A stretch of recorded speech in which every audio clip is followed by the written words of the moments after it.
बहुत प्राचीन काल की बात है। मिथिला नगरी के राजा महाराज जनक बड़े धर्मात्मा, न्यायप्रिय और विद्वान शासक थे। उनकी प्रजा सुखी थी और राज्य में समृद्धि थी। परंतु एक समय ऐसा आया जब मिथिला राज्य पर भयंकर सूखा पड़ गया। वर्षा बिल्कुल बंद हो गई, नदियां सूखने लगीं, खेत बंजर हो गए और प्रजा भूख प्यास से व्याकुल हो उठी। राजा जनक अपनी प्रजा का दुख देखकर अत्यंत चिंतित रहने लगे। उन्होंने अनेक यज्ञ और पूजा अर्चना करवाई, लेकिन वर्षा नहीं हुई। तब राज्य के महान ऋषियों ने राजा जनक को सलाह दी कि वे स्वयं भूमि की पूजा करें और हल चलाकर यज्ञ भूमि तैयार करें। यह कार्य राजा स्वयं करेंगे, तभी धरती माता प्रसन्न होंगी। राजा जनक ने ऋषियों की बात मान ली।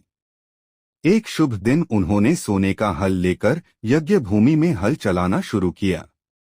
जैसे ही राजा जनक भूमि को जोत रहे थे, अचानक हल की नोक किसी कठोर वस्तु से टकराई। जब उन्होंने उस स्थान को खोदकर देखा, तो वहां से एक दिव्य तेज से प्रकाशित सुंदर कन्या प्रकट हुई। वह बालिका कमल के फूल के समान कोमल और तेजस्वी थी। राजा जनक उस दिव्य बालिका को देखकर आश्चर्यचकित रह गए।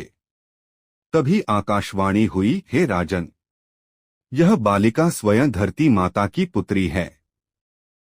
इसका पालन पोषण करके तुम धर्म और सत्य की रक्षा करोगे।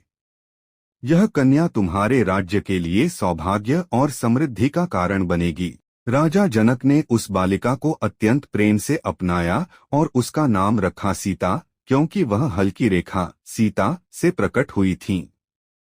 जैसे ही माता सीता का जन्म हुआ, मिथिला राज्य में चमत्कार होने लगा। सूखे बादल वर्षा बनकर बरसने लगे, नदियां फिर से जल से भर गईं, खेतों में हरियाली लौट आई और प्रजा का दुख समाप्त हो गया।